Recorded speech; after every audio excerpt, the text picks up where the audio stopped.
Howdy team. In today's show, we're talking about the 5 ways to get leads, to get clients, to get ideal clients into your business so you can have an easier life. Because when you master marketing, everything in your business becomes so much easier.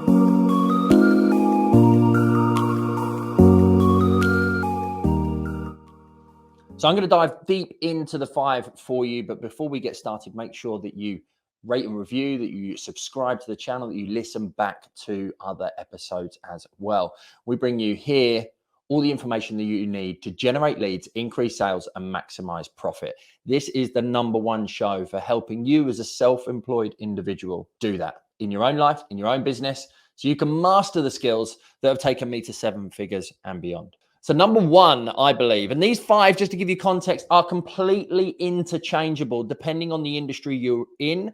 And I'll give you a little insight to that as we go through. But looking back on my journey since getting into social media and really learning and understanding marketing in 2016, I want to share with you these 5 because they are highly valuable. And it's been really key to a lot of the lead generation and the marketing success that we've been having. And it's a huge topic that I've written about in my new book, The Lead Generation Guide, coming out very, very soon. So #1 is about content marketing, videos, blogs, podcasts, TikToks, reels, written posts, images. Once you start putting content out into social media, into the online world, you can do that for free. The only cost is your time. But the longer you do it, the quicker clients start coming to you. You get this attraction-based marketing because the more content that you put out, adding value to people's lives, perhaps sparking some kind of emotion, the more that they are going to know, love, and trust you, that makes them want to do business with you. The only investment is your time.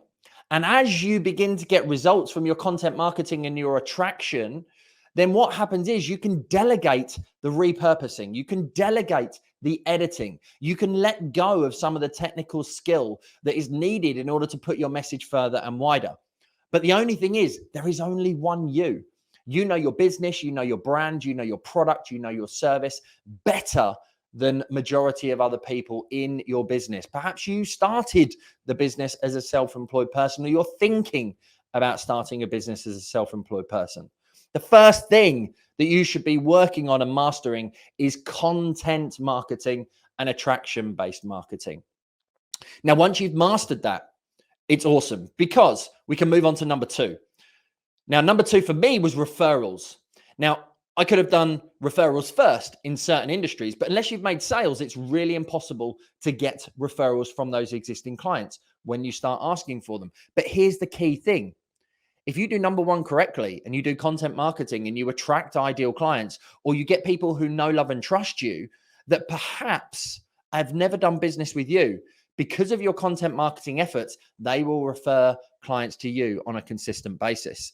So content marketing and attraction marketing will actually bring you referrals. Now, you've of course got to be really good at your job in order to be able to get those referrals. But once you start making some sales, once you start getting more clients, just ask. Who do you know who might also benefit from my service? Really simple question. Providing you've done a good job, providing your service standards are exceptional, you are going to be able to get more leads, more clients into your business. Now, the third one is all about ambassadors, introducers, partners, whatever you want to call them. Now, you can't go after that first, in my opinion, because you have no social currency. You have no online presence. What's the first thing that somebody does now? And maybe you have done this too. You look at reviews, you look at testimonials, which hopefully you're getting from the referrals at the same time, but you're looking at credibility. You're Googling someone's name, you're searching them on Facebook, you're looking on TikTok for answers to see what content they have out there. So the reason why #3 is the ambassadors and the introducers is because if you are doing content marketing correctly, then you will start building relationships online. For example, my mortgage brokerage specializes in helping self-employed people to buy and invest in property, to get the finance and the mortgage that they need. Now, what do you think my content marketing has attracted? business coaches and accountants that would love to refer their clients, their audience, their leads, their clients to us so that we can make their life better. We work a lot with property investors and people who sell property, not in the estate agency space.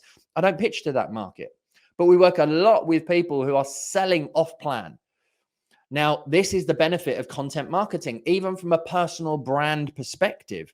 When people know you for one particular thing and your content is attracting those people to you, it then begins to attract those ambassadors and those introducers to you, which create new relationships. The fourth one, which could be first if you're in an alternative industry to mortgage advising, for example, is sending DMs, cold calling, doing proactive outreach. Now, if you're going to do that, then you need to outsource it. Now, in my coaching business, where we help advisors to learn, develop, improve, and grow, to build a better business, if we have a webinar that we put out, we could send that to people. If we want to invite them to a strategy call, it's a buy now kind of product.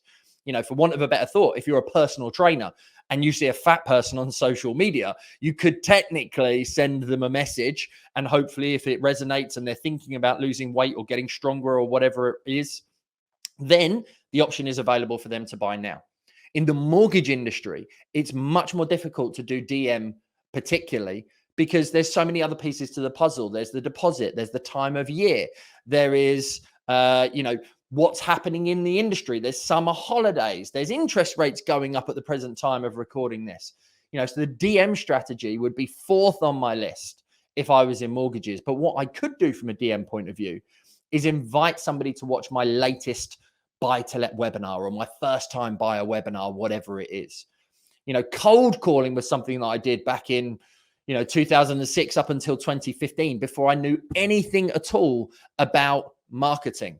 Buy 100 pieces of data, put it in a machine, let it dial for you, or have people on the team who are doing the dialing and effectively hotkeying people through to you. Have you got a mortgage? Yes. When was the last time you reviewed it? Oh, ages ago. Would you like to speak to someone to see if you're paying the lowest interest rate? Now, in today's mortgage world, to caveat, you can't actually cold call for mortgages, but that's the premise of what used to happen. Have you got life insurance? Yes. Have you got life insurance? No. Would you like some life insurance? That kind of, element. That's outreach. And you can outsource that. Somebody could do that for you at a lower value cost than your hourly rate. You can outsource that. So the fifth and final number is paid advertising. Now that can be Google, that can be Facebook, that can be YouTube, that can now be TikTok. Now there are multiple different channels. LinkedIn have paid advertising. Now I've always been a huge fan of making sure that your content marketing is actually working. If you put paid ads behind shit content, then unfortunately, you're not going to get the results that you ultimately want to. If you put paid advertising behind a video or a marketing strategy that doesn't have a clear avatar, a clear ideal client, a specific niche, then you're not going to be able to drive results in your business. And equally, this was my mistake between 2006 and 2015, having not learned marketing or learned anything about paid ads. I constantly wanted to outsource it to another company, a bit like SEO. Oh, we'll get you to page 1 of Google, or we're going to run ads and you're going to get leads for £20 per lead and they're going to be absolutely amazing. And they weren't. And the reason is I didn't understand the advertising platforms. I didn't understand what was a good result. What impressions are, what reach is, what a cost per click, what a cost per lead, what a cost per sale is. When you understand all of that, you can then begin them yourself. You can then let go of them and give them to somebody else that you can ultimately manage, knowing that you're not being fed an absolute load of rubbish in relation to the results. And equally, if you understand your niche and your audience and your ideal client really down to, the finest of detail, you can have the biggest influence on the ad set, as they call it in Facebook, the audience, the demographics, the interests, the behaviors, the job title, so that you can start to get more results from it. Now, those 5 are interchangeable. I've linked them into, the mortgage industry. If you're already making sales and you've already got clients, then referrals might be an area in which you go to first.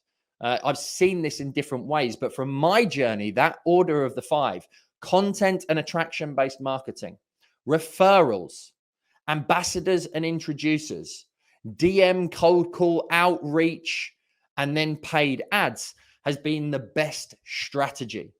Now, 4 out of those 5 are completely predictable.